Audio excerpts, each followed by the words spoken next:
What's up everybody, welcome to the channel. In today's video we're going to be taking a look at the Tokyo Marui M9A1.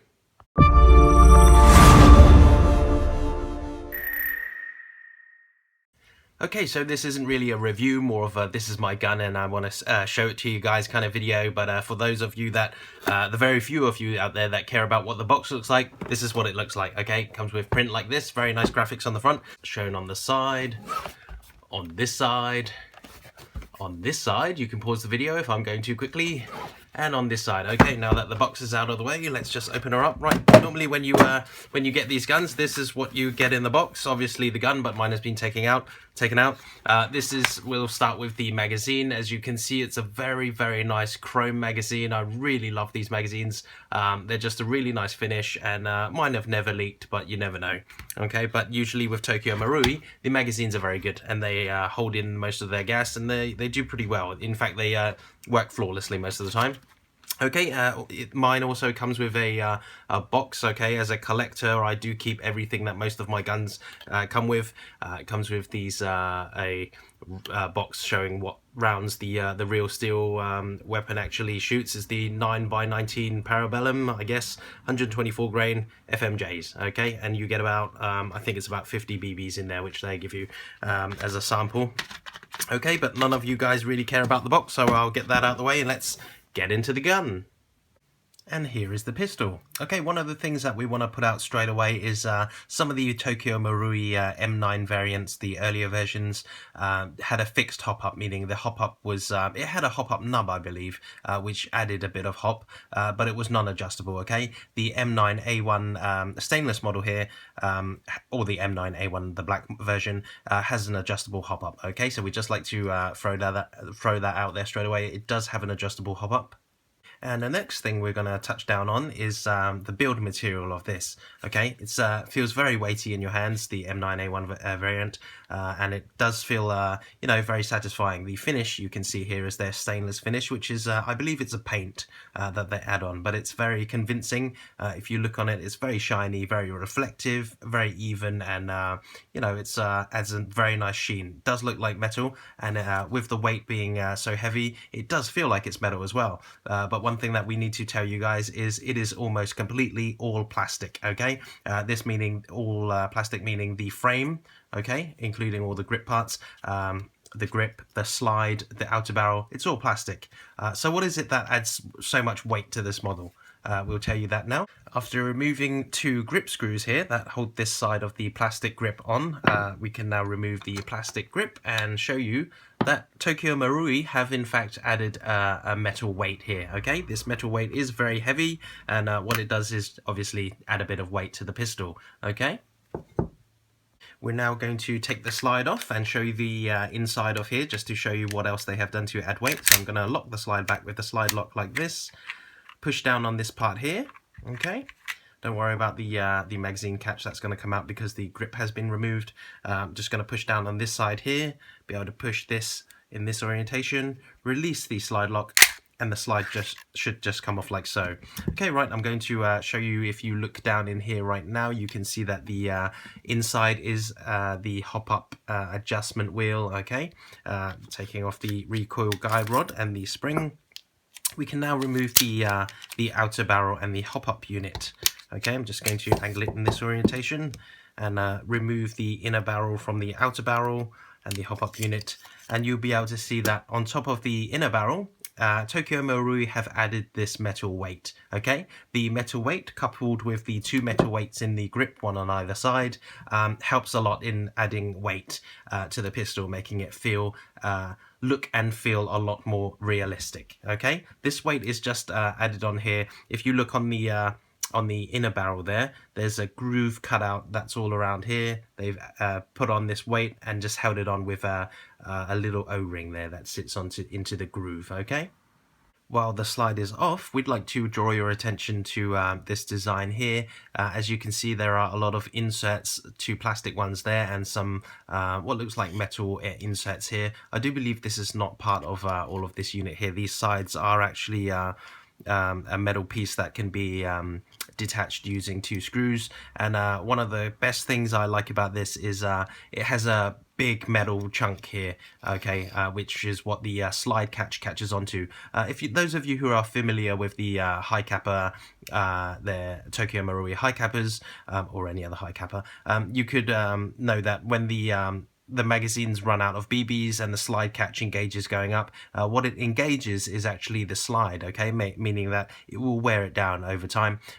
So if you upgrade to a metal slide, every time you run out of BBs and the slide locks back, the slide catch will have to actually physically engage the slide, and over time wear it out and add a lot of wear marks. The good thing about this is it's on the inside, this metal insert, and the mag catch actually just catches onto, not the mag catch, sorry, the slide catch actually catches onto one of these parts here. I believe it's maybe this side. So even if it does wear out, you won't be able to see it, which is a good thing. The pistol does have a functional decocker and safety, okay. Okay, that's I'm pretty happy that that works, and it works very well. It's ambidextrous, so it works on both sides. If you look here, you can see that the red dot there, which signifies it is live and not safe, is pretty bright, okay, the red dot. That's because I painted that. I added just some bright modeler's paint, permanent paint in there, just because the original paint that came with the pistol was quite dull, okay. Also, I'd like to draw your attention to the sights here. If you look at the two red dots there, and also the red dot at the front there, you can see that the red dot is, the red paint they used is pretty dull, okay. It's not a big thing, it's just something that I noticed, that it could be brighter, so if that does bother you, you can paint that with some very glossy bright red paint, and that'll show up like this dot here, okay. But I don't mind it too much, so I'm just gonna leave it as it is. One of the small things that I'm very happy about is when the slide locks back, as there's no BBs and you've taken your last shot, you can see that this space here is actually very, very empty. You know, it looks as if the gun is empty and there's nothing in the way, so it's quite realistic in that sense. I'm really happy that they kind of recessed the nozzle back there, so it's underneath this part here and not sticking out here where you can clearly visibly see it. It's just a small thing that I really like. Also, while we're talking about this part here, I'd like to draw your attention to the sound that it makes, okay? Although being all plastic, it sounds very metallic-y. This is due to the internal working parts and partly to do with the hop-up as well. It makes a metallic-y sound, which I don't know if it's going to pick up on camera, but if it does, it sounds, rather than sounding like a lot of plastic parts sliding and kind of smashing into each other, you hear some metallic-y clank, which I really, really do enjoy coming from this pistol.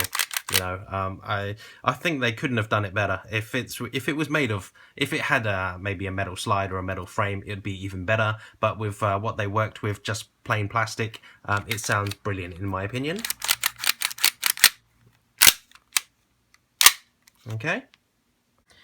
Okay, we're now going to do a chronograph test of the Tokyo Marui M9A1. For this test, we're going to be using the completely standard Tokyo Marui M9A1 magazines. These are, I'm told, the same, whichever variation you have, so it's pretty much just an M9 magazine. I'm going to be using propane, and for the BBs, I'm going to be using the Tokyo Marui 0.2 gram perfect hits, and the chronograph is a Mad Bull version 2.1 chronograph. Okay, here we go. The ambient temperature is 18 degrees Celsius, which is about 64 degrees Fahrenheit. Here we go. 280. 281. 284. 284. Okay, we're gonna try the next magazine. There's already a BB chambered in here. Same gas. 295, 290, 295, 292. Okay, right. These magazines were charged about 8 or 9 hours ago. I think it was about 9 hours ago, with propane. I left them at room temperature here untouched, just so that they'd be at the ambient room temperature, and it wasn't a freshly charged mag. So this probably means maybe one of the mags was charged slightly more than the other one. You know, I just filled them up for a few seconds each and then just left them there. But there you go, that's the chronograph test. Just in case some of you guys were wondering if the slide locks back, I think I'll quickly show you, as I didn't really show you just a minute ago. Here we go. It's an empty magazine. Okay, and the second magazine, just to show you guys, the slide catch is fantastic.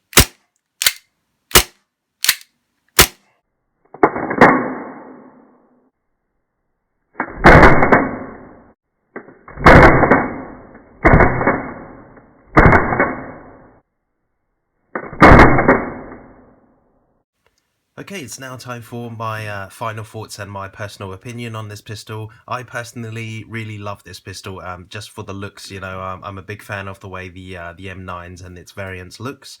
They are very sleek, although some people say, you know, the grip's a bit big and the pistol's a bit big in your hands.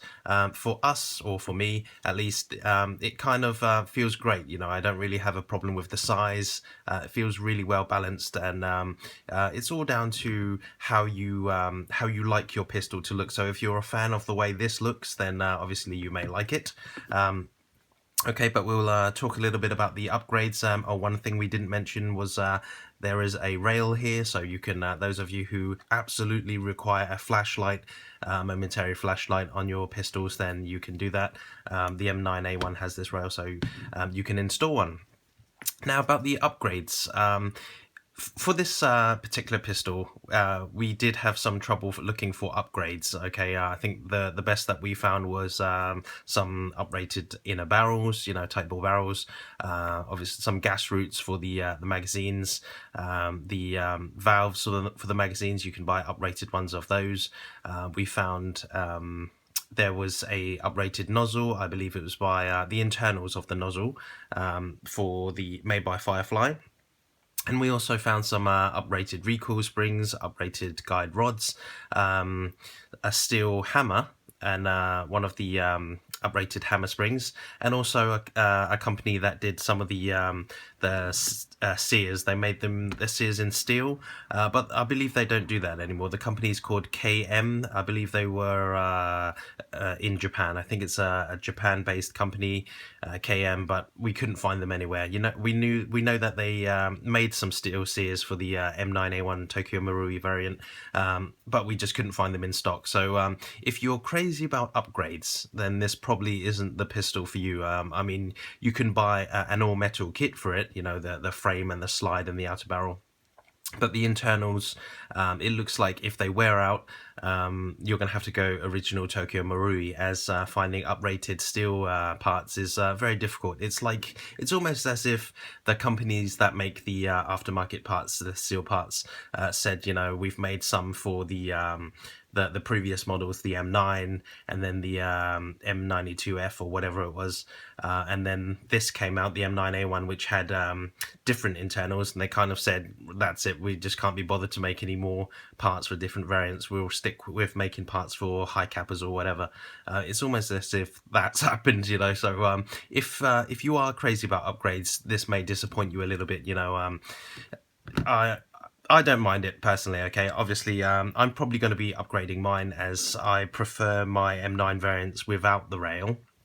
So I'm probably going to install a full metal kit on this, which doesn't have the rail, so it would be a civilian model, I guess. Other than that, like I said, I'm probably just going to upgrade the recoil spring, possibly the recoil guide rod, and the valve and everything, okay? But that's basically it. You know, I hope you enjoyed the video. I hope I gave you a good view of this pistol. I know that those of you guys out there who are thinking of buying a new pistol, whenever you have something in mind, let's say you're thinking, oh, I want to buy an M9, you'll be searching online and constantly looking at YouTube videos, trying to get as much information as you can on them before you buy them. Or maybe those of you who have actually purchased one, waiting for it in the post to arrive, and you just can't get enough of these videos, you know. So I'll try and show you as much as I can about the pistol. Give you the view of the internal again. You know, it just looks great. Sounds great as well. Okay, but that's about it. I'll have to cut this off now, but thank you very much for watching.